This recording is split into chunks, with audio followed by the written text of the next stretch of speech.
कारोबार बंद हो जाएंगे, आपके जो काम है वो रुक जाएंगे। और हमने तो कुछ भी नहीं और कहा, आपको कहा वैक्सीनेशन करवाइए। सब्सक्राइब करें और बेल दबाएं ताकि कोई खबर रह न जाए।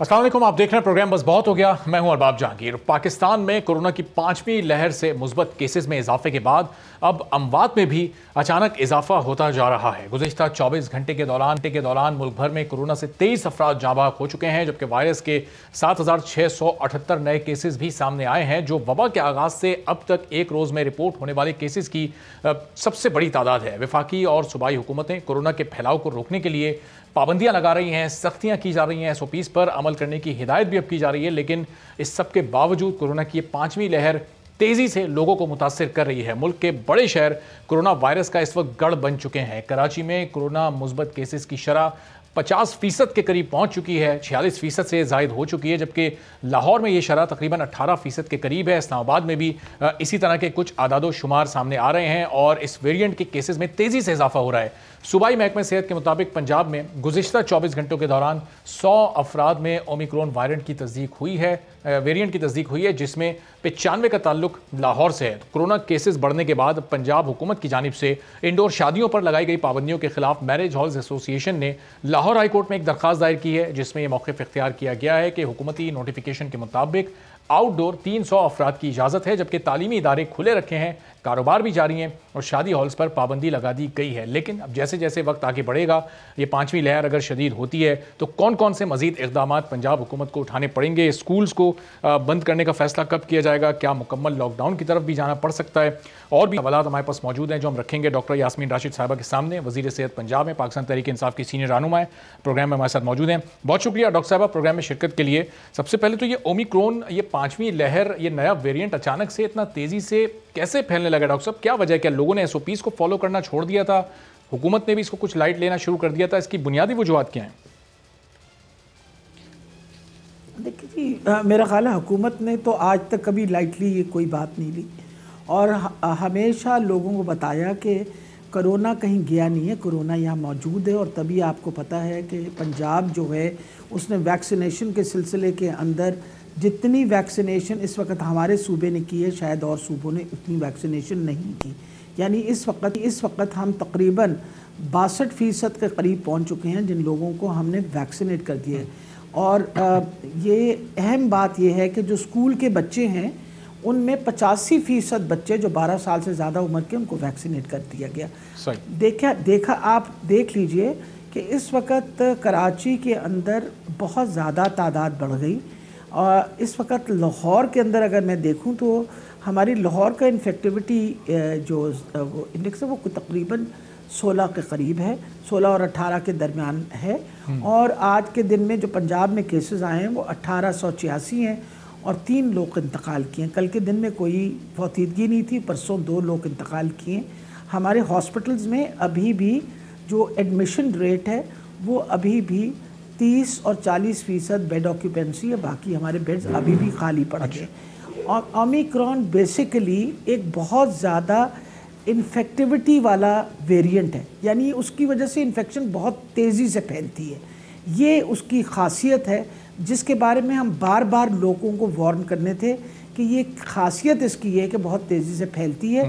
लेकिन ये बात पक्की है कि जो वैक्सीन्स हम अब दे रहे हैं वो इफ़ेक्टिव हैं इसके ख़िलाफ़। अच्छा, तो डॉक्टर साहब अब ये पंजाब के हॉस्पिटल्स की जो सूरत हाल आपने बताई, ज़ाहिर है अभी भी वहाँ पर गुंजाइश है और चूंकि लोगों में अब खौफ भी इसका कम से कम होता जा रहा है, इसलिए लोग बड़ी कम तादाद में हॉस्पिटल्स आ रहे हैं माजी की निस्बत। जब ये डेल्टा वेरिएंट आया था तो ये अब वो जो पहले सूरत हाल पैदा हुई थी कि एक्सपो सेंटर्स में आप लोगों को अलग से आइसोलेशन सेंटर्स बनाने पड़ गए थे, खुदा न खास्ता उस जानिब तो हम नहीं बढ़ने वाले, इतना सीवियर तो नहीं होगा ये? अल्लाह ताला खैर रखे जी। जिस तरह पूरी दुनिया से रिपोर्टें आ रही हैं, ये इसकी फैलने की तो तेज़ी बहुत ज़्यादा है, लेकिन इसकी शिद्दत उतनी ज़्यादा नहीं है जैसे पहले डेल्टा वेरिएंट की शिद्दत थी। और लोग जो हैं वो जल्दी इससे रिकवर कर पाते हैं।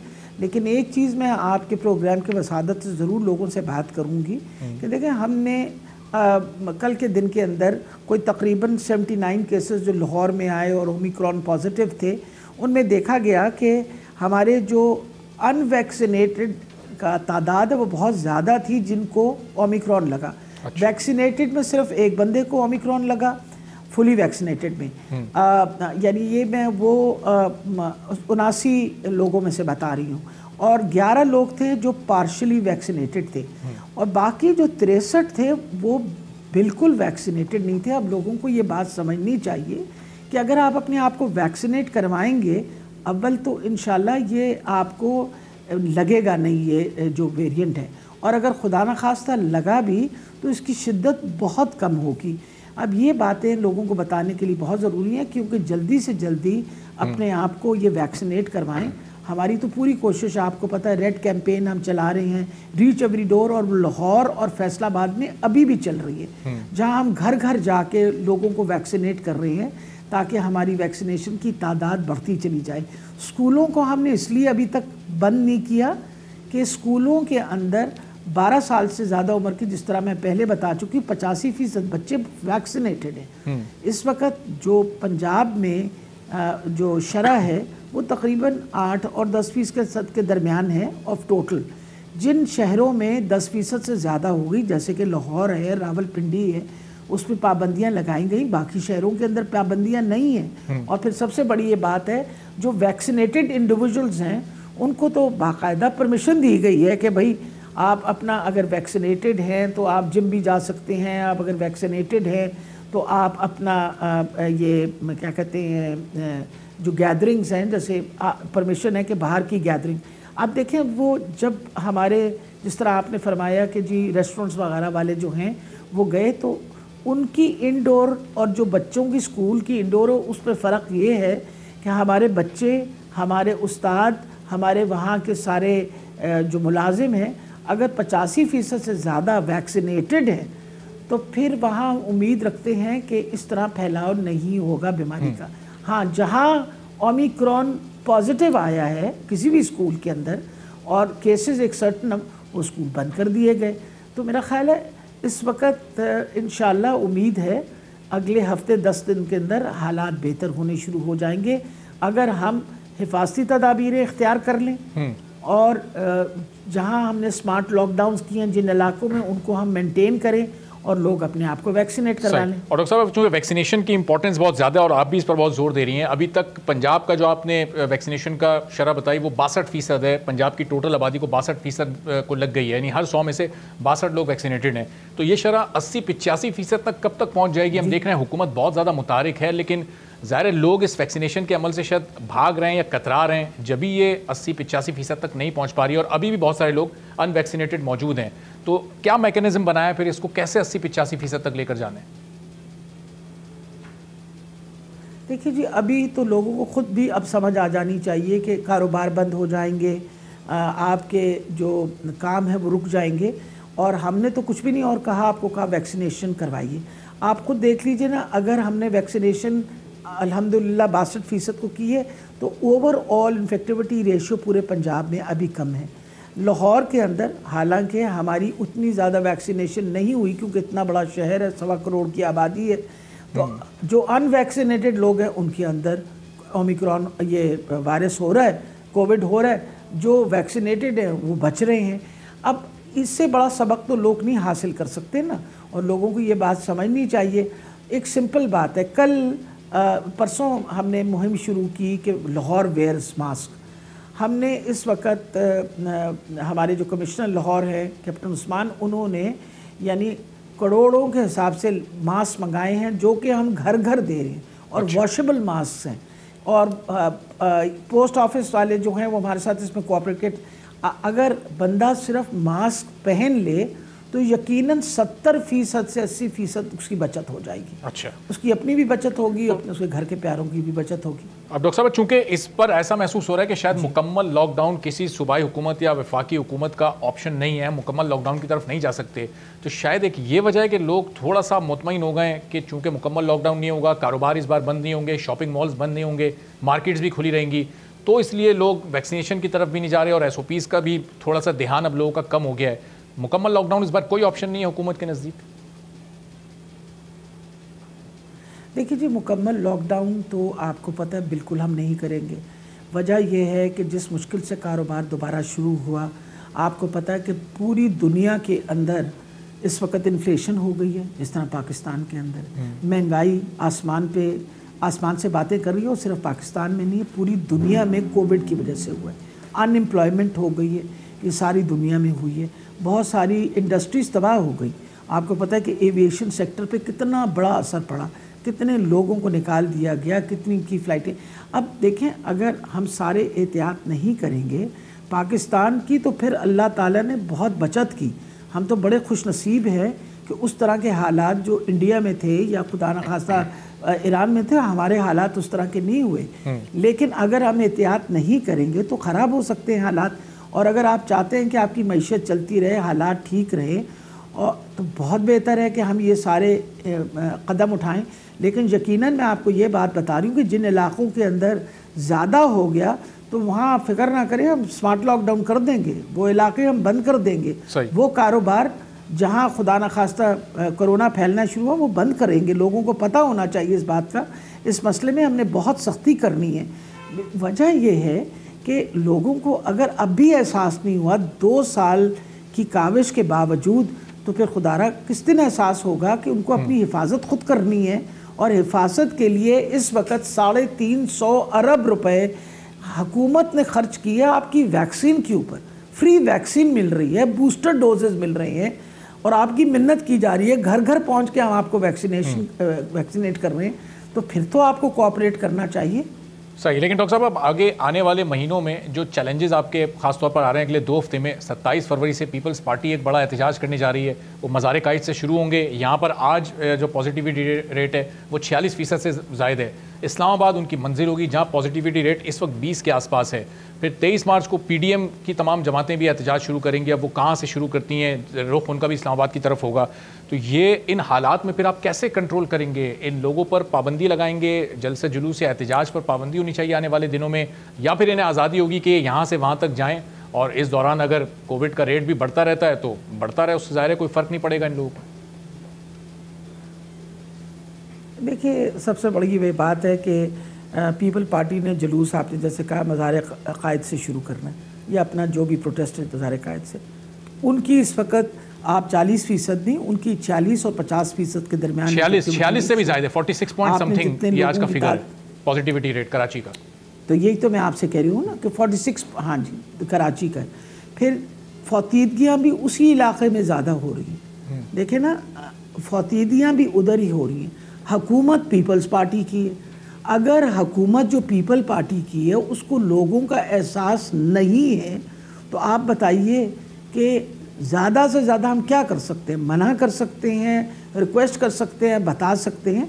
उनको खुद इन चीज़ों का एहसास होना चाहिए कि ये वक्त जो है, ये इस वक्त आप अपने जलसे जुलूस करेंगे, लोग जो हैं इस बीमारी में मुब्तला होंगे, आपकी ही इंफ्रास्ट्रक्चर के ऊपर बोझ पड़ेगा। देखें ना, जो कराची में बंदा बीमार होगा वहीं जाएगा ना, कराची में। और कराची में तो हालात पहले बहुत ख़राब हुए हैं। इसी तरीके से इस्लामाबाद आप तशरीफ़ लाएंगे तो वहाँ भी इस वक्त 18 से 20% आपकी इन्फेक्टिविटी रेशियो है। तो हमें सियासत अपनी जगह, इंसानों की ज़िंदगी का तहफ़्फ़ुज़ भी तो हुकूमत का काम है ना। हम भी तो इस वक्त यही काम कर रहे हैं कि रोक रहे हैं लोगों को, मना कर रहे हैं, कारोबार रोक रहे हैं, जो बड़ी लोगों की रोज़ माश के लिए होता है उसको रोक रहे हैं। तो अगर ये जलसा जुलूस भी अब उनका कारोबारी काम है तो फिर और डॉक्टर साहब बता रहे हैं ये सूरत हाल कोई पहली बार नहीं बनने जा रही पाकिस्तान में। आपको याद होगा आज़ाद कश्मीर के जब इलेक्शन हुए थे, जब गिलगित बल्तिस्तान में इलेक्शन हुए थे, वहाँ पर भी ये कैंपेन इसी तरह चलाई गई थी। और सिर्फ अपोजिशन ने नहीं, उसमें वहाँ कई हुकूमत के भी बहुत बड़े बड़े जलसे थे। खुद 2-3 जलसों में इमरान खान साहब ने भी शिरकत की थी, वहाँ भी SOPs फॉलो नहीं हो रहे थे। तो ये, और उसका फिर नुकसान भी बाद में उठाना पड़ा था। फिर उन इलाकों में पॉजिटिविटी रेट खासा ज़्यादा हमें देखने में आया था, लोग बीमार भी हुए, वहाँ हलाकतें भी हुई। तो हमारे सियासतदान क्यों नहीं रोल मॉडल इस मामले में बनते? सबसे पहला कदम खुद उठाएं, अपनी एक्टिविटीज़ को बिल्कुल ख़त्म करें। इस तरह की एक्टिविटीज़ जो गैर ज़रूरी हों, जो बहुत ज़्यादा ज़रूरी ना हो, उससे ज़्यादा एक बेहतर मैसेज जाएगा लोगों तक, लोगों को भी तकलीद करने का मौका मिलेगा सियासतदानों की। बिल्कुल आप सही फरमा रहे हैं। और मेरा ख्याल है जो बात आपने की है, NCOC इस पर ऑलरेडी काम कर रहा है। इससे चंद दिन पहले हम सारे मिनिस्टरों की मीटिंग भी बुलाई गई थी। सारे जो सिचुएशन है सबके सामने रखी गई थी। अब देखिए ना, मैं पंजाब की अगर हेल्थ मिनिस्टर हूँ, मेरा काम है कि मैं सबको समझाऊँ और बताऊँ कि हमें कोई ऐसा काम नहीं करना चाहिए जिसकी वजह से हम इसमें मज़ीद फैलाव को जो है वो बढ़ाएं। मेरा तो फ़र्ज़ बनेगा और मैं लोगों को रोकूंगी भी, मना भी करूँगी। हाउएवर देखिए, खुली जगह पे तो वैसे भी हमने मना नहीं किया कि आप 200, 250 बंदा, 300 बंदा, अगर आप वैक्सीनेटेड हैं, अगर आपने अपने आप को वैक्सीन लगवा ली है तो खुली जगह पे 200-300 बंदे इकट्ठे हो जाएं। आपने प्रोटेस्ट ही शो करनी है तो इकट्ठे होकर प्रोटेस्ट कर दीजिएगा। भाई आपने प्रोटेस्ट शो करनी है ना, पर ये इंश्योर कर लें कि जो लोग इस वक्त आपके इन जलसे जुलूसों में, उनको सबको पहले वैक्सीनेट तो करवा लेना, वैक्सीन तो लगवा देना। बिल्कुल सही है। तमाम सियासी जमातों की ये भी जिम्मेदारी कि अपने अपने कारकुनान को, अपने सपोर्टर्स को भी वैक्सीनेशन की तरफ माइल करें। डॉक्टर साहब, चूँकि आप मौजूद हैं, आपकी मौजूदगी का फ़ायदा उठाते हुए एक और बड़ा अहम मौजू जो हुकूमत के लिए भी बड़ा अहम है, और वो है ज़ाहिर मियाँ नवाज़ शरीफ साहब की वापसी। जब भी इस मौजू का जिक्र किसी से भी हम करते हैं, अपोजिशन के लोगों से खासतौर पर, सबसे पहला नाम जो लेते हैं वो आपका ही डॉक्टर यास्मीन राशिद साहबा का, फिर डॉक्टर फैसल सुल्तान साहब, कल एहसन इकबाल साहब भी हमारे साथ मौजूद थे। उनसे भी ज़रा मियाँ नवाज़ शरीफ की वापसी से मुताल्लिक गुफ्तगू हुई। क्या उन्होंने कहा, ज़रा डॉक्टर साहब सुनिएगा, फिर मैं सवाल आपकी तरफ लेकर आता हूँ। नवाज शरीफ साहब को बैरून मुल्क की हुकूमत ने अपने डॉक्टर्स की और अपने वज़रा की तस्दीक के बाद भेजा था। यास्मीन राशिद साहिबा जो सूबाई वज़ीर सेहत हैं और फैसल सुल्तान साहब जो अब वफाकी वज़ीर मुशीर सेहत हैं, इन सब ने तस्दीक की थी कि नवाज शरीफ साहब को बाहर जाने की ज़रूरत है। तो डॉक्टर साहब, ये जब भी किसी से भी मियाँ साहब की वापसी का सवाल करते हैं उनकी अपनी जमात के लोगों से, तो वो तो कहते हैं हुकूमत ने भेजा खुद था। आप डॉक्टर यास्मीन राशिद साहबा से पूछें उनकी हालत कैसी थी, डॉक्टर फैसल सुल्तान साहब से पूछें। देखिए अब जी देखिए, इम्पॉर्टेंट ये चीज़ है, जब वो हमारे पास अस्पताल आए थे, हम बिल्कुल इनकार ही नहीं कर रहे कि उनको थ्रोम्बोसाइटोपेनिक परपरा था, डायग्नोज हुआ, हमने उनका इलाज यहाँ शुरू किया। वो दिल के मरीज़ तो 2003 से हैं, 2 दफ़ा पहले वो बाहर जाके ऑपरेशन करा चुके हैं। आपको पता है कि जब वो प्राइम मिनिस्टर थे पाकिस्तान के, तो तब भी वो अमेरिका वहाँ वलैत में ही जाके उन्हें अपने दिल का ऑपरेशन करवाया था, अगर आपको याद हो। इस मरतबे भी इम्पॉर्टेंट ये है कि जहाँ तक हमारे पास जब आए थे और जो उनको बीमारी की हमने तस्दीक की थी, उसका हमने यहाँ इलाज किया और उनके प्लेटलेट्स बेहतर होने शुरू हो गए। उनका ये कहना था, और यहाँ भी हमने उनको कार्डियक कैथेटराइजेशन ऑफ़र की, सीटी स्कैन भी ऑफ़र किया कि सब कुछ आपका यहाँ हो जाएगा। और मैं खुद इस चीज़ की गवाह हूँ, मैंने खुद उनसे बात की। उन्होंने फरमाया कि मैं पहले अपने मुआलिज से पूछूंगा। इन लोगों ने जो भी अर्जी जमा करवाई, ये जाके जब घर हमारे पास से डिस्चार्ज होके ये शरीफ सिटी हॉस्पिटल गए हैं, वहाँ से फिर इन्होंने अपनी अर्जी जमा करवाई।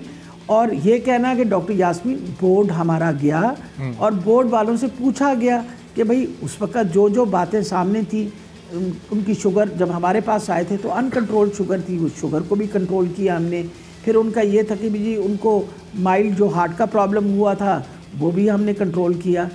इम्पॉर्टेंट ये है कि अगर इंसानी हमदर्दी के तहत, क्योंकि इजाज़त तो उनको कोर्ट ने दी, वो कोर्ट के मुजरिम थे और एक सज़ा भुगत रहे थे, उनको बेल पे इसलिए इजाज़त मिली कि हमदर्दी के तौर पे हुकूमत बोली नहीं उसके दरमियान कि अगर वाकई वो बीमार है और वो अपने मुआलिज से इलाज करवाना चाहते हैं तो करवा लें, क्योंकि हम खुदा न खास्ता ये तो कभी भी नहीं करेंगे कि किसी का इलाज रोकें। अब आप देखिए कि किस तरह किया गया। वो यहाँ से तशरीफ़ लेके गए, भाई छोटे ने ज़मानत दी, उसने ये ज़मानत दी कि मेरे भाई की तबीयत ठीक हो जाएगी, मैं वापस आ जाऊँगा। सही। अच्छा, अब जब वो चले गए इस कमिटमेंट पे कि वो हर महीने हमें वो बाकायदा ये अपनी रिपोर्टें भेजेंगे कि वो वहाँ क्या अपनी ट्रीटमेंट करवा रहे हैं, ताकि अगर मज़ीद बेल में तौसी की ज़रूरत पड़ी तो हम कैबिनेट की तरफ से भी रिकमेंड करवा देंगे। सही। अब इससे ज़्यादा आपको इंसानी हमदर्दी हो सकती है? इन्होंने रिपोर्टें नहीं भेजी। जनवरी के दिसंबर के महीने में पहली दफ़े रिपोर्ट आई, वो ना काफ़ी थी, वही पुरानी बातें लिखी हुई थी। लेकिन डॉक्टर साहब वहाँ तो मैंने डॉक्टर अदनान को खुद फोन किया। अच्छा, लेकिन वहाँ तो हाई कमीशन भी मौजूद है, वहाँ से हाई कमीशन को कोई ऑफिसर जाकर इन तमाम डॉक्यूमेंट्स को ले सकता था, मियाँ साहब की सेहत से मुतालिक पूछ सकता था। कल एहसन इकबाल साहब ने बड़ा वाज़े कैटेगरी सारी नहीं जी। अच्छा साहब ने इस सिलसिले में ज़रा ये भी एक जुमला आप सुन लें, फिर मैं आपसे पूछता हूँ, ज़रा बताइएगा। के अंदर एक और अहम बात यह है कि हाई कोर्ट ने यह भी कहा कि अगर हुकूमत किसी वक्त महसूस करे कि वो अपनी इजाज़त का गैर ज़रूरी फ़ायदा उठा के वहाँ मुकीम है, तो वो पाकिस्तानी हाई कमीशन के ज़रिए उनके मुआलजे से राब्ता कायम करके तस्दीक कर सकते हैं कि क्या वाकई इन्हें यहाँ मज़ीद रुकने की ज़रूरत है। आज तक हुकूमत ने एक दफ़ा उनके मुआलजीन से राब्ता कायम करके तस्दीक करने की कोशिश नहीं की। अच्छा, कैसर अहमद शेख साहब भी नून लीग के सीनियर रहनुमा हमारे साथ मौजूद हैं। तो डॉक्टर साहब देखें, एहसान इकबाल साहब कल कह रहे हैं कि आज तक यानी कल तक किसी ने हुकूमत के किसी नुमाइंदे ने उनके मौलजीन से राब्ता करने की कोशिश नहीं की, कोई डॉक्यूमेंट्स वगैरह तलब नहीं किए। आपने राब्ता किया, आप बता रही हैं। मैं बताइए, या तो वो मुझे हुकूमत में समझते नहीं हैं या वो भूल जाते हैं कि मैं भी हेल्थ मिनिस्टर हूँ। मैं पर्सनली बात की। अच्छा। एक दफे नहीं, 2 दफा बात की डॉक्टर अदनान से बात की। आप डॉक्टर अदनान से पूछ सकते हैं। जी उनके पर्सनल मुआलिज है ना, उनसे मैंने कहा कि डॉक्टर साहब आप मेहरबानी करके उनकी लेटेस्ट रिपोर्ट्स भेजें, क्योंकि अगर आप तौसीह चाहते हैं तो हम वो रिपोर्टें पेश करेंगे। 3 दफ़ा कहने के बावजूद उन्होंने मुसलसल वही पुरानी रिपोर्टें हर मरतबे भेज दें, यहाँ तक कि हमें ये खबर मिली कि 26 फरवरी को उनकी कार्डियक कैथेटराइजेशन होनी है। और जब 26 फरवरी आई तो सुना नवाज शरीफ साहब ने इनकारी कर दी कि मेरी बेटी आएगी तो फिर मैं जाऊंगा अस्पताल, तो मेरी बेटी को वहाँ से लाया जाए। अब कोई अगर इस बात को इनकार करे तो कहे मैं बैठी हुई हूँ, मैं भी अभी वो कहते हैं जिंदा हूँ और अदनान साहब भी जिंदा हैं। उनसे पूछिए कि क्या मैंने बतौर हुकूमत उनको कहा था या नहीं बात की थी। उसके बाद जब इनकी रिपोर्टें नहीं आई, 3 दफ़ा हमने जो पुरानी ये रिपोर्टें हर मरतबा वो घिसी पिटी वो बातें करके भेज देते थे, हमने जब बोर्ड के सामने रखा, बोर्ड ने कहा जी ये तो वो सारी बातें हैं जिनके बारे में हम ऑलरेडी पता है, इन्होंने अभी तक कुछ नहीं करवाया। अच्छा। तब जाके हमने ये बात सारी जो है प्रेजेंट की कैबिनेट के अंदर। तब कैबिनेट ने रिकमेंड किया कि जी मजीद तौसीह देने की ज़रूरत नहीं है, वो अपना इलाज भी नहीं करवा रहे, उनको वापस आना चाहिए। उसके बाद कोर्ट ने उनको मफरूर मुकर्रर किया। अच्छा। हमने तो नहीं किया ना, आप ये बात समझ रहे हैं ना कि हमने तो नहीं कहा कि मफरूर है, कोर्ट ने कहा कि वो मफरूर है क्योंकि कोर्ट ने उनको बेल दी थी। हम तो बेल भी नहीं दे सकते थे, वो तो जेल में थे ना, और जेल से वो हमारे पास। डॉक्टर साहब आपने अपनी और हुकूमत के मौक़िफ़ की बड़ी वजाहत कर दी। जरा कैसर अहमद शेख साहब से मैं पूछ लूं कि अब तक कैसर साहब मियां साहब का इलाज शुरू हो क्यों नहीं सका? ये हर बार नहीं, एक सेकंड, एक बात भी मैं जी डॉक्टर नहीं, एक सेकंड मुझे आप मुकम्मल करने दें बात। आप कंप्लीट करें। दूसरी अहम चीज़ है कि मैं कैसर साहब हैं ना, तो उनसे पूछ दीजिए कि पिछले 2 साल के अंदर क्या नवाज शरीफ कभी अस्पताल में दाखिल हुए? क्या उन्होंने इंटरवेंशन करवाई? क्या उन्होंने अपना वहाँ किसी किस्म का इलाज करवाया? अगर नहीं करवाया तो मैं बतौर डॉक्टर आपको ऑलरेडी बता रही हूँ, इसका मतलब है कि वो स्टेबल रहे हैं इन 2 साल के अरसे के अंदर, उनको किसी किस्म के इलाज की ज़रूरत नहीं पड़ी, क्योंकि जो इलाज यहाँ हमने उनके लो प्लेटलेट्स के लिए किया था दैट वाज इफेक्टिव इनफ, और उनके प्लेटलेट्स ठीक हो गए। दवाइयों के ऊपर वो मेंटेन हो रही हैं, जहाँ तक उनके दिल का ताल्लुक़ है। हर मर्तबा जो खत आया वहाँ से उस पर लिखा जाता था जी इनको एडवाइस किया जाता जी कार्डियक कैथेटराइजेशन। और फिर अफसोस से ये भी बात है कि आखिरी जो वो ख़त आया था उसमें तो उन्होंने ये कहा इनको जहाज़ पे नहीं जाना चाहिए, इनको एयरपोर्ट में नहीं जाना चाहिए। तो मैं इनसे पूछिए कि क्यों नहीं जाना चाहिए? पहले तो ये बहाना था कि जी कोविड है, अब तो कोविड के खिलाफ वैक्सीन उनको लग गई होगी, बल्कि बूस्टर डोजेस भी लग गई होंगी, क्योंकि विलायत में तो कोई भी वैक्सीन के बगैर नहीं रह सकता। बिल्कुल। चलें डॉक्टर साहब, ये मुकम्मल आपका तफसीली मौक़िफ़ आ गया। अब जरा कैसर साहब की तरफ मैं जाता हूँ, लेकिन एक छोटा सा ब्रेक ले लूँ, फिर कैसर साहब की तरफ ये बहुत सारे सवाल कर दिए कि मियाँ साहब का इलाज अभी तक क्यों शुरू नहीं हुआ, एक दिन के लिए भी क्या वो हॉस्पिटल में एडमिट हुए। एक छोटे से ब्रेक के बाद कैसर साहब से जानते हैं।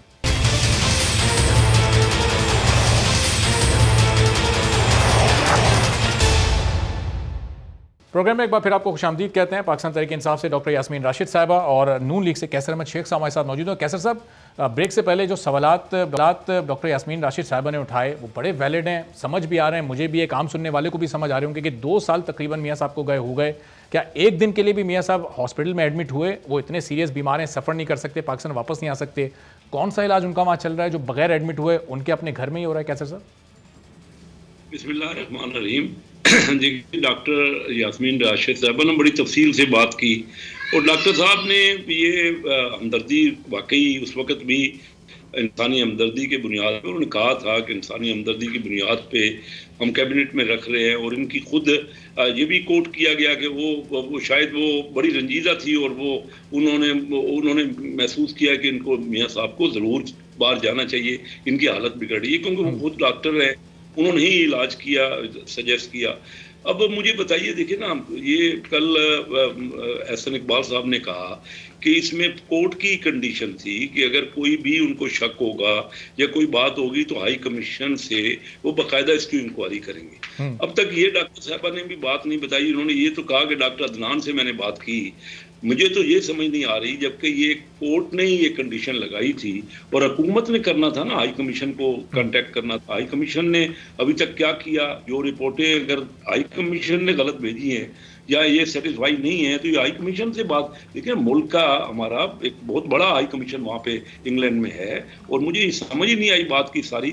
मियाँ साहब तो यही कहते हैं कि मुझे अभी इलाज की ज़रूरत है और जब भी मैं स्टेबल हो जाऊँगा मैं पाकिस्तान में आऊँगा, मुझे पाकिस्तान आना है, मुझे अपने लोगों के पास पहुंचना है। अब मुझे देखिए ना, इब्हाम तो इस बात पे रहा, ये भी ये खुद कहते हैं कोर्ट ने भेजा। सही, ये भी वो हाई कमीशन से क्यों अभी तक उसके जरिए क्यों राब्ता नहीं किया? तो डॉक्टर साहब से मैं पूछता हूँ, लेकिन मियाँ साहब अभी तक किसी हॉस्पिटल में एडमिट क्यों नहीं हुए? अभी 2 साल से जी ये तो डॉक्टर साहब से ज्यादा कोई भी नहीं बता सकता। हार्ट के जितने मरीज होते हैं ना जी, वो उनको हार्ट का एक परमानेंट प्रॉब्लम होता है, वो एडमिट नहीं होते हॉस्पिटल में। मेरे नाली में सैकड़ों मरीज हैं जो मुझे पता है। ऐसा तो नहीं होता कि हर वक्त हार्ट की बीमारी तो ये है कि किसी वक्त उसको स्टेबिलिटी के लिए उनको डॉक्टर साहब बताएंगी आपको, उसकी मेडिसिन लेनी होती है, उसके लिए एक्सरसाइज करना है, उसके लिए आपको खाने पीने में परहेज करनी है।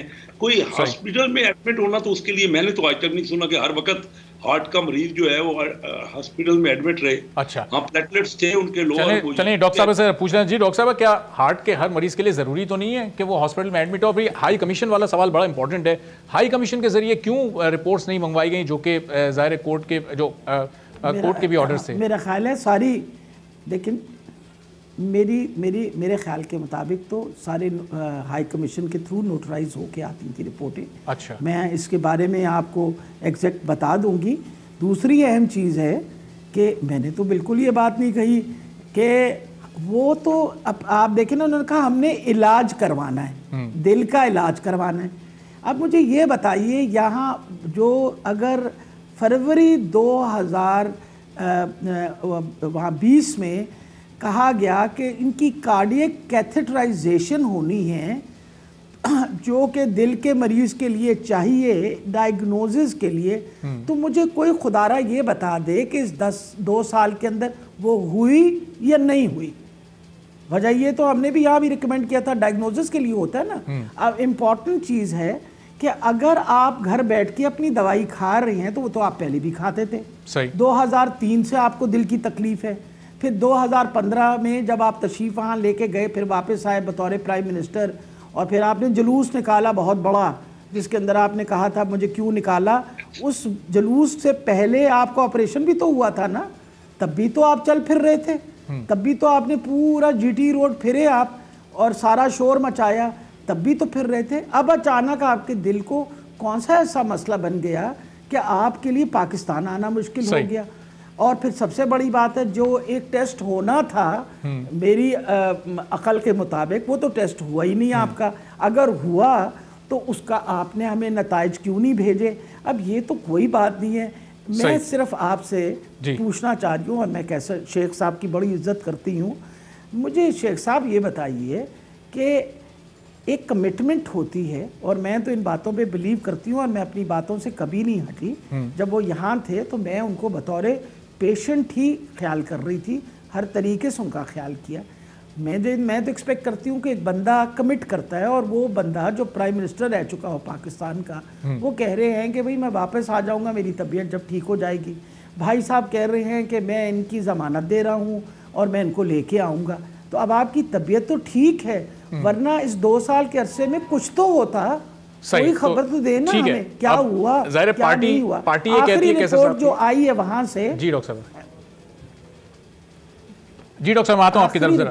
अच्छा चलें कंप्लीट कर लें। वो जुलाई 2021 आखिरी रिपोर्ट 2021 जुलाई में आई है। सही। उसके बाद तो रिपोर्ट भी कोई नहीं है, और वो भी रिपोर्ट ऐसी है कि हर पुरानी रिपोर्ट को कोट किया जाता है, अभी हालात यही हैं, अभी हालात यही हैं, और आखिरी रिपोर्ट में ये कह दिया जाता है कि क्योंकि हालात अभी यही हैं तो आपको हम सफ़र की इजाज़त नहीं दे सकते, आप एयरपोर्ट मत जाइएगा। अच्छा, और आप डॉक्टर साहब ये हालात कौन से वाले हैं? ये सेहत वाले हालात हैं या फिर ये पाकिस्तान के हालात अभी वही हैं इसलिए सफर की इजाजत नहीं मिली? डॉक्टर साहब ये आपकी पार्टी भी बार बार ये कहती है कि मियां साहब की पोजीशन जब स्टेबल हो जाएगी तो तब वो वापस आएंगे। अब ये स्टेबिलिटी, ये सेहत वाली स्टेबिलिटी है या ये पॉलिटिकल स्टेबिलिटी है कि पाकिस्तान के हालात जरा थोड़े साजगार हो जाएं तो फिर वापसी का सोचा जाएगा?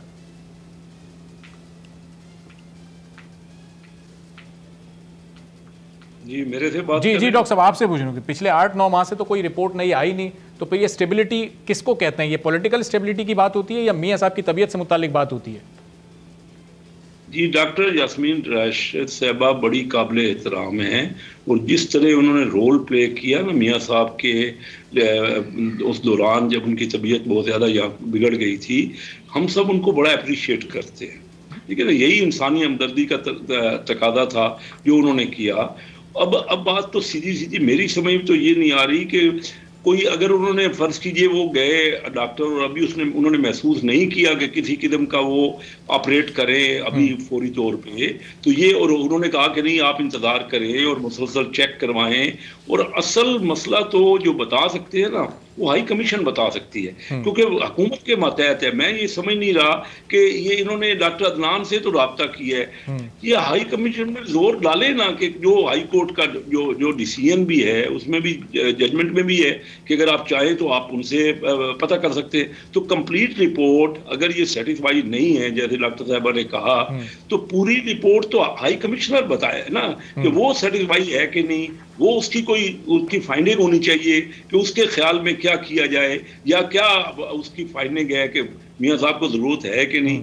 मैं नहीं समझता कि ये इतना हम आपस में कन्फ्लिक्ट करें इस बात पे। मियां साहब एक बड़े ऑनरेबल शख्सियत हैं, उन्होंने यही कहा है कि जब भी मैं बेहतर हो जाऊंगा मेरी तबीयत तो मैं यहाँ आ जाऊंगा। अब लेकिन मैं यहाँ बैठ के तो कुछ नहीं कह सकता, ये तो एक हाई कमीशन हमारा अपना पाकिस्तान गवर्नमेंट के अंडर में, और बहुत बड़ा वहाँ पे हाई कमीशन में बहुत स्ट्रेंथ है, बहुत लोग हैं हमारे लंदन के। और ठीक है, चलें कैसर साहब, मौक़िफ़ आपका इस पर पॉइंट आपका आ गया, बहुत बहुत शुक्रिया। डॉक्टर यास्मीन राशिद साहबा जी, यास्मीन कुछ कहना चाह रही हैं डॉक्टर साहब, फिर आपसे इजाज़त चाहिए। जी कैसर साहब तो हैं हमारे साथ। जी हाँ जी बिल्कुल, मैं सिर्फ कैसर साहब से कहना चाह रही हूँ, शेख साहब हमारा हाई कमिश्नर कोई डॉक्टर थोड़ी है, वो जाके देख के कोई उनकी वो तो बेचारे डिपेंडेंट हैं, जो रिपोर्टें आती हैं और वो नोटराइज करके हमें भिजवा देते हैं। असल मसला तो रिपोर्टों का है, वो रिपोर्ट ही कोई नहीं देते। तो इसलिए मेरा ख्याल है कि ये जो हम कहते हैं वो ज़्यादती है, क्योंकि वो हमसे कमिटमेंट करके गए हैं। अब वक्त है कि वो तशरीफ़ ले आए वापस, क्योंकि मेरे अंदाजे में एज अ डॉक्टर, जिस तरह मैं पहले कहा था, आज भी मैं आपको बता रही हूँ कि मैं, क्योंकि I am a practising doctor, I know कि अगर 2 साल के अंदर कोई इंटरवेंशन नहीं हुई, किसी किस्म की कोई इलाज में मज़ीद इजाफा नहीं हुआ और किसी किस्म का ऑपरेशन नहीं हुआ, तो माशाल्लाह मियाँ साहब बिल्कुल सेहतमंद हैं, जितने थे सेहतमंद पहले इस सारे शोर के, वो उतने सेहतमंद हैं। और अब तशरीफ़ ले आए वापस, क्योंकि आखिर सजा तो काटनी होगी ना जब वो तशरीफ वापस। उन्होंने तो खुद कहा है, मियां साहब ने तो खुद कहा है, मैंने भी सुनी है उनकी बात कि मैं इंशाल्लाह जल्द पाकिस्तान आऊँगा और आपसे मुलाकात होगी। ये तो मियां साहब ने खुद कहा है। तो मैं समझता हूँ कमिटमेंट के इंसान हैं, वो अपनी कमिटमेंट पूरी करेंगे, जल्द पाकिस्तान में अपने लोगों के पास। बहुत बहुत शुक्रिया। डॉक्टर यास्मीन राशिद साहब हमारे साथ मौजूद थी और दोनों मेहमानों की आपने गुफ्तगू सुनी। कैसर अहमद शेख साहब तो हमारे साथ मौजूद हैं, पाकिस्तान पीपल्स पार्टी के सीनियर रहनुमा नबील गबूल साहब भी हमें ज्वाइन कर रहे हैं।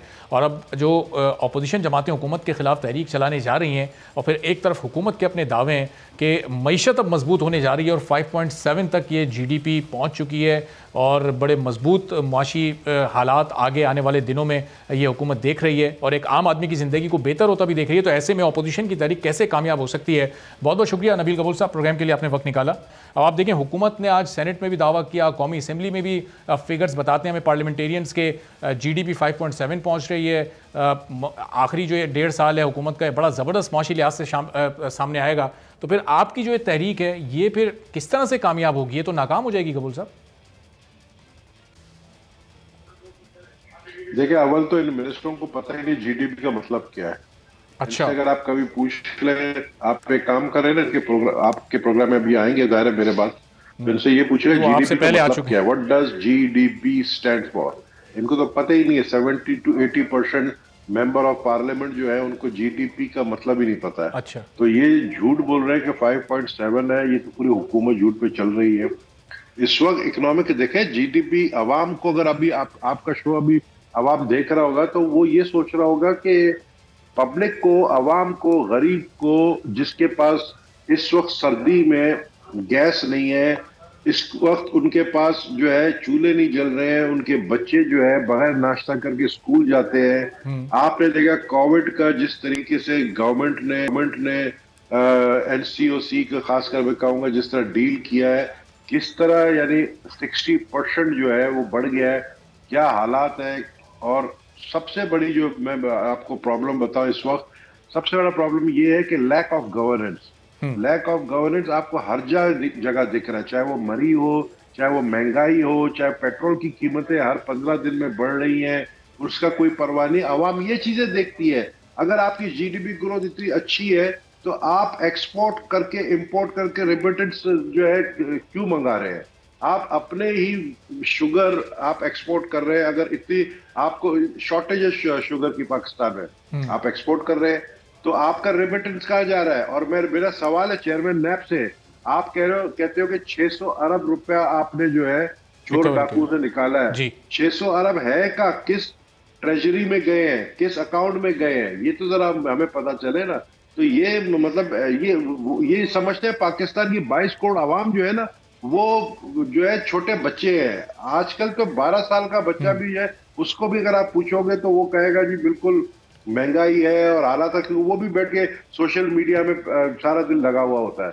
तो आप किसी को बेवकूफ नहीं बना सकते। ठीक है, लेकिन आप ज़ाहिर है पीपल्स पार्टी बिलावल भुट्टो ज़रदारी जिस तहरीक को शुरू कर रहे हैं और हुकूमत गिराने के दावे कर रहे हैं, क्या एक अकेली जमात हुकूमत गिरा सकती है? बिलावल भुट्टो ज़रदारी साहब के बयानात हकीकत से करीब तर आप समझते हैं, फिर ये बस सिर्फ सियासी बयानात हैं, ये मौके की मुनासबत से?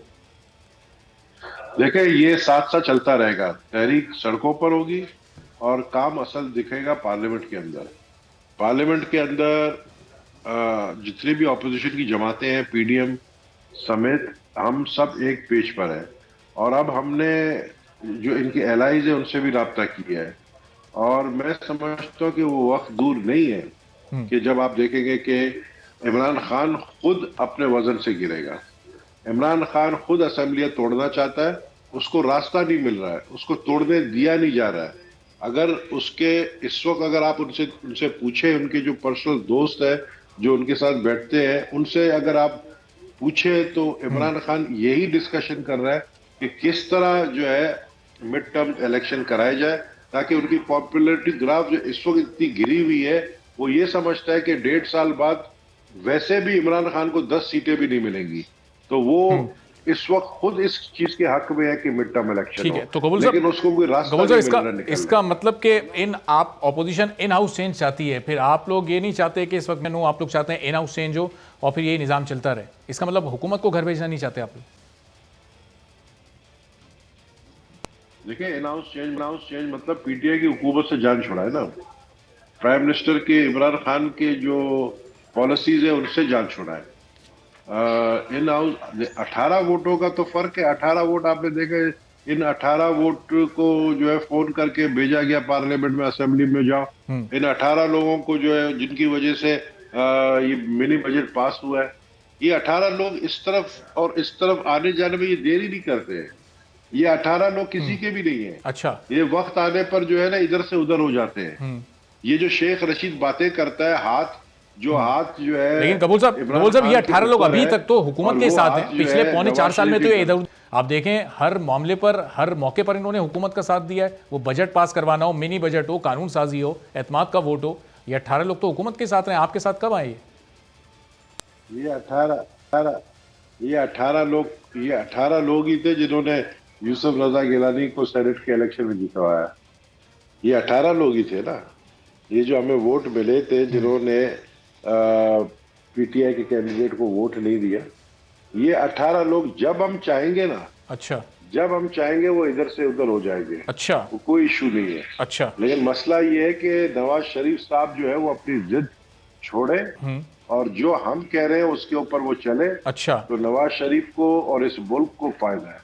ठीक है, चलें गबूल साहब, ये बड़ी आप बात कर रहे हैं कि मियां साहब अपनी जिद छोड़ें और आप जब चाहेंगे 18 लोग आपकी तरफ हो जाएंगे। तो कैसर साहब, ये मियां साहब की कौन सी जिद नहीं छोड़ रहे और गबूल साहब कह रहे हैं जो 18 लोग हैं, सिर्फ 18 लोगों का गेम है, वो जब चाहेंगे उनकी तरफ हो जाएंगे। तो क्या रहेंगे? तो क्या नून लीग नहीं चाहती इस वक्त अदम एतमाद लाना, इस हुकूमत की मुद्दत पूरी करवाना आप लोग चाहते हैं? देखिए 18 लोग, इसमें तो वादे हो गया कि अभी उनको जो मिनी बजट था हमारा, उसमें 168 वोट उनको मिले पीटीआई को और 150 अपोजिशन को मिले। 18 का मतलब है कि 9 वोट भी अगर चेंज होंगे या 10 वोट भी चेंज होंगे तो पांसा पलट जाएगा। 18 भी नहीं, हमें तो ज्यादा 10 वोट चाहिए। तो ये इसमें कोई मुश्किल नहीं है और मियाँ साहब की कोई ऐसी जिद नहीं है।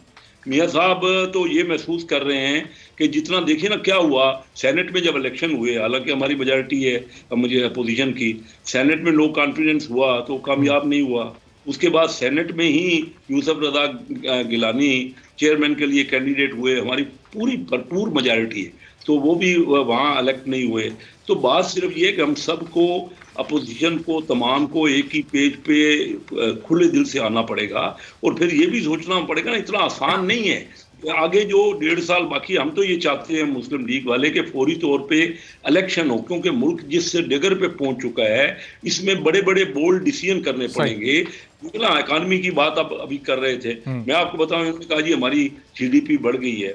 अगर, क्योंकि ये गलत फिगर इन्होंने दी है, तो इसका मतलब है अगर GDP से टैक्स, आज टैक्स भी इन्होंने फिगर दी है, अगर टैक्स टू GDP का रेट गिने तो 9% या 9.5% बनता है। ये अभी तक 12% कह रहे थे। किसी भी मुल्क का दुनिया में 9% नहीं होता टैक्स टू GDP। इन्होंने क्योंकि GDP बढ़ाई है, गलत बढ़ाई है, और टैक्स जो है वो 9% हो गया और वैसे कहते हैं हमने बड़ा टैक्स वसूल किया है। तो क्यों ये झूठ की सारी बातें कर रहे हैं? इस वक्त जो हमारे पास टोटल रिजर्व्स है ना, आज तक 17 अरब, आज ही की फिगर है, सारी अखबारों में आई हुई है, 17 अरब डॉलर स्टेट बैंक के पास पड़ा है। कोई भी मुल्क जब 3 महीने से कम रिजर्व होते हैं तो वो डिफॉल्ट की सूरत हाल होती है उसकी। हमारी 8 अरब डॉलर इंपोर्ट है, तो 3 महीने के लिए 24 अरब डॉलर चाहिए हमें, हमारे पास 17 अरब डॉलर है, तो हम तो बड़ी बुरी पोजीशन में। ठीक है, इसका मतलब ये आदाद शुमार जो हुकूमत की जानिब से बयान किए जाते हैं वो हकाइक पर मबनी नहीं होते। बहुत बहुत शुक्रिया कैसर अहमद शेख साहब, नबील गबूल साहब हमारे साथ मौजूद थे।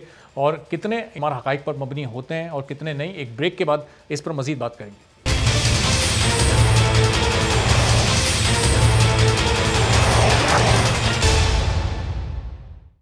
प्रोग्राम में एक बार फिर आपको खुशामदीद कहते हैं। और द इकोनॉमिस्ट ने आलमी मईशतों पर एक रिपोर्ट जारी की थी जिसमें बताया गया था कि कोरोना के बाद बहाली के आदाद शुमार के मुताबिक नॉर्मलसी इंडेक्स में पाकिस्तान दुनिया के 50 ममालिक पे दूसरे नंबर पर है। आज ब्लूमबर्ग ने भी पाकिस्तान की कारकर्दगी पर एक रिपोर्ट जारी की है जिसके मुताबिक पाकिस्तान गुज़िश्ता 3 सालों में 5.37% की शरह नमू हासिल करने में कामयाब रहा है। द इकोनॉमिस्ट और ब्लूमबर्ग की रिपोर्ट्स के बाद वज़ीर आज़म इमरान खान ने भी अपनी हुकूमत की माशी कारकर्दगी की तारीफ की है। वज़ीर आज़म ने ट्वीट किया कि वो 3 बरस में 5.3% की शरह नमू हासिल करने पर अपनी हुकूमत को मुबारकबाद देना चाहते हैं और इस शरह नमू की बदौलत रोज़गार के मौके पैदा हुए और फ़ीकस आमदनी में भी इजाफा हुआ है। वज़ीर आज़म का ये बयान किस हद तक हक़ाइक़ पर मबनी है? ये जो नमू की सामने आ रही है 5.37, क्या ये वाकई हकीकी शरह नमू है? और अगर है तो फिर एक आम आदमी की ज़िंदगी बेहतर क्यों नहीं हो रही? इसी पर गुफ्तगू करते हैं। शाहिर हसन सिद्दीकी साहब माहिर माशियात हमारे साथ मौजूद हैं। डॉक्टर साहब, ये द इकोनॉमिस्ट की रिपोर्ट आई पहले, फिर ये ब्लूमबर्ग की रिपोर्ट आई। इन रिपोर्ट्स में तो हम बड़े ज़बरदस्त फिगर्स देख रहे हैं। पाकिस्तान दूसरे नंबर पर बहाल होती मईशतों में 5.37 GDP कोट किया जा रहा है ब्लूमबर्ग की जानिब से। ये हकीकी फिगर्स हैं? देखिए, पहली चीज़ तो ये है कि ये जो अगर आप 3 साल का औसत निकालें इस हुकूमत के दौर में, मईशत की शरह नमू तो बनती है 2.6%। ये जो 3 साल की बात कर रहे हैं ये गलत है। ये फिगर है एक्चुअली माली साल 2021 की, नंबर 1। अच्छा। और ये इसलिए आई है कि जब पहले ये 3.94 था तो उस वक्त मैंने कहा था कि ये उससे ज़्यादा होगी। उसकी वजह ये है कि 2073 अरब रुपए का एक पैकेज दिया था स्टेट बैंक ऑफ पाकिस्तान ने, जिसका बेशतर हिस्सा गया ताकतवर तबकों को। उसके बाद हमने शरह सूद गिराई, IMF का प्रोग्राम 21 महीने तक मुअत्तल रखा, जिसकी वजह से तिजारती खसारा जुलाई से दिसंबर पाकिस्तान की तारीख में सबसे ज़्यादा, इंपोर्ट्स पाकिस्तान की तारीख में सबसे ज़्यादा, महंगाई बेतहाशा बढ़ गई, 12.3% पर आ गई। और उसके साथ साथ हमने ये भी देखा कि हुकूमत ने जो आपका था तामीराती शोबा, उसमें काले धन की इजाज़त दे दी।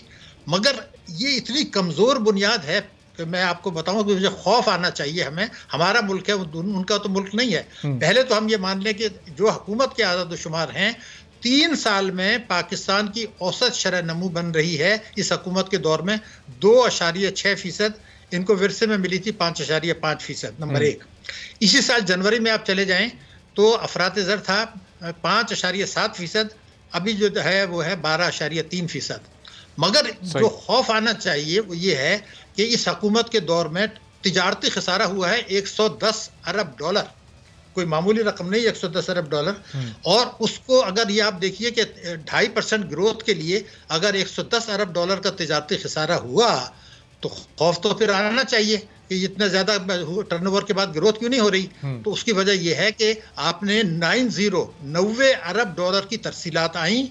ये 90 अरब डॉलर का हिस्सा अगर इन्वेस्टमेंट में जाता और ये सही मानों में तरसीलात होती तो हमारा ग्रोथ रेट तो 8 से 10% होना चाहिए था। अच्छा। हुआ ये कि 90 अरब डॉलर को हमने इससे करंट अकाउंट डेफिसिट कम कर लिया। और अब कहते हैं जी हमारा करंट अकाउंट डेफिसिट है, जो बार बार बात कर रहे हैं, 9 अरब डॉलर की है। तो वो 9 अरब डॉलर की बात क्यों कर रहे हैं? आप ये बताइए कि हमारा तिजारती खसारा 110 अरब डॉलर हुआ है, जो पाकिस्तान की तारीख में सबसे ज्यादा है। अब शाहिद साहब, ये वजीर आजम जो बात कर रहे हैं कि मुलाजमत के नए मौके पैदा हुए हैं, रोजगार पैदा हुआ है, आम आदमी की इनकम में भी इजाफा हुआ है, जिस तरह से रुपए की डिवेल्यूशन हो रही है, एक्सचेंज रेट जिस तरह बढ़ता जा रहा है, तो किस तरह से एक आम आदमी की कुव्वत खरीद में इजाफा हो रहा है, उसकी आमदनी बढ़ रही है। तो वजीर आजम जो ये बातें कर रहे हैं, फिर उनको क्या गलत ब्रीफिंग दी जा रही है? उनके पास क्या हकाइक नहीं पहुंच रहे? सही जी, आप बिल्कुल सही कह रहे हैं। मैं तो हैरान होता हूँ क्या बात कर रहे हैं। मिसाल के तौर पर आपको मैं बताऊं, पहला उन्होंने ये कहा कि जी हमारा टैक्सों में ज़बरदस्त कामयाबी है, मुबारक सलामत, मुबारक सलामत। अब मैं आपको ये बताऊं कि 2003 में जो हमारा FBR का रेवेन्यू था वो 5 साल में दुगना हुआ था 2008 में।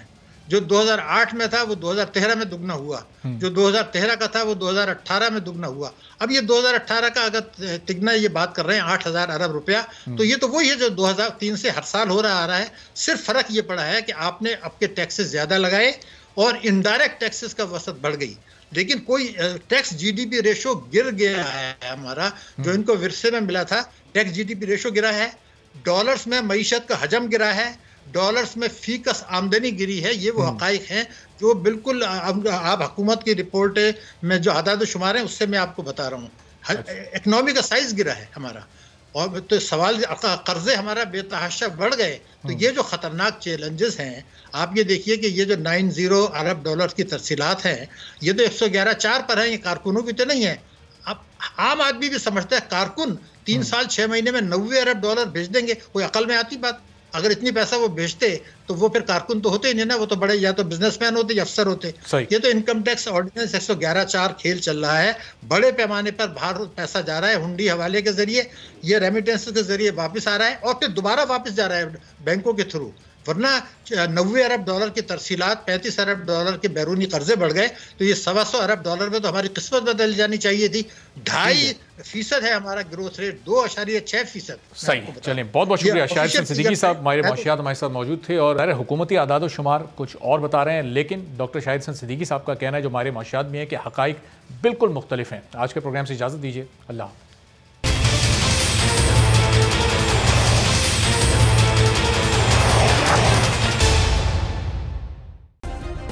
सब्सक्राइब करें और बेल दबाएं ताकि कोई खबर रह न जाए।